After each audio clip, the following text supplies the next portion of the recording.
Évangile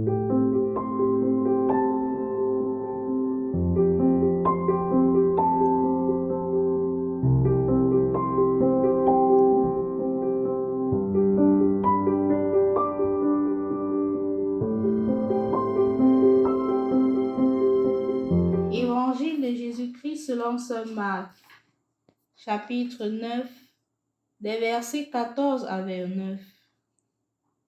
En ce temps-là, Jésus, ainsi que Pierre, Jacques et Jean, descendirent de la montagne. En rejoignant les autres disciples, ils virent une grande foule qui les entourait et des scribes qui discutaient avec eux. Aussitôt qu'elle vit Jésus, toute la foule fut stupéfaite et les gens accouraient pour le saluer. Il leur demanda: De quoi discutez-vous avec eux? Quelqu'un dans la foule lui répondit: Maître, je t'ai amené mon fils. Il est possédé par un esprit qui le rend muet. Cet esprit s'empare de lui n'importe où, il le jette par terre. L'enfant écume, grince des dents et devient tout raide. J'ai demandé à tes disciples d'expulser cet esprit, mais ils n'en ont pas été capables.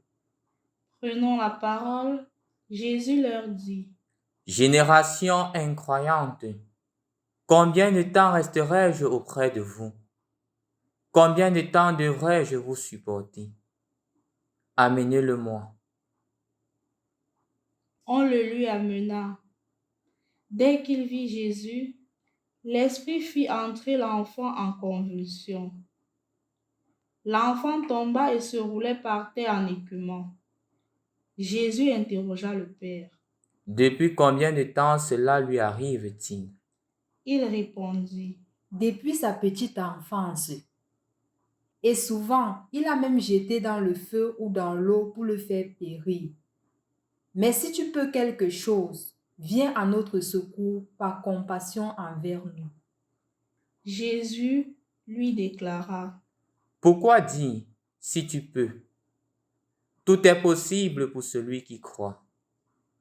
Aussitôt le père de l'enfant s'écria: Je crois! Viens au secours de mon manque de foi. Jésus vit que la foule s'attroupait. Il menaça l'esprit impur en lui disant: Esprit qui rend muet et sourd, je te l'ordonne, sors de cet enfant et n'y rentre plus jamais. Ayant poussé des cris et provoqué des convulsions, l'esprit sortit. L'enfant devint comme un cadavre, de sorte que tout le monde disait: Il est mort. Mais Jésus, lui saisissant la main, le releva et il se mit debout. Quand Jésus fut rentré à la maison, ses disciples l'interrogèrent en particulier: Pourquoi est-ce que nous n'avons pas réussi à l'expulser? Jésus leur répondit: Cette espèce-là, rien ne peut la faire sortir, sauf la prière. Au nom du Père et du Fils et du Saint-Esprit. Amen. Loué soit Jésus-Christ. Nous voici rendus au lundi 20 janvier, à quelques jours du début du temps de Carême.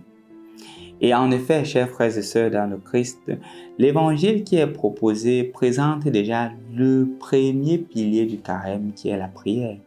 Jésus rentre, descend de sa retraite, de son moment de contemplation, de son moment de prière. Il se rend compte que les disciples sont en difficulté sérieuse.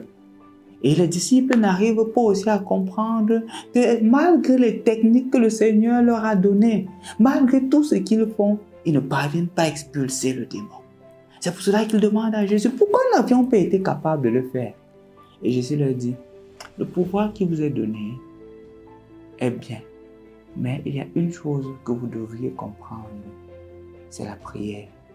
Qu'est-ce que la prière donc? C'est la communion avec Dieu. Les disciples, en d'autres termes, ont fait des choses, mais ils pensaient en leur pouvoir, en leur capacité d'expulser le démon. Et Jésus dit, ce genre d'esprit, c'est avec la prière. C'est vrai qu'il y a des grâces qui sont données en vous, mais c'est davantage en mettant Dieu au centre que les merveilles sont en application. Les merveilles se concrétisent davantage. Comme pour dire, chers frères et sœurs dans le Christ, chacun d'entre nous, en ces jours qui précèdent le temps de carême, doit déjà commencer à évaluer sa situation. Le Seigneur leur a fait comprendre dans l'évangile d'aujourd'hui que vous devriez évaluer votre niveau de prière. En ces jours, commençons à évaluer comment se trouve mon niveau de prière, comment se trouve mon niveau d'intimité avec Dieu. Et ainsi, commencez à prendre des résolutions parce que le temps de carême qui approche, c'est un temps où nous devrions intensifier la prière. Au nom du Père et du Fils et du Saint-Esprit. Amen.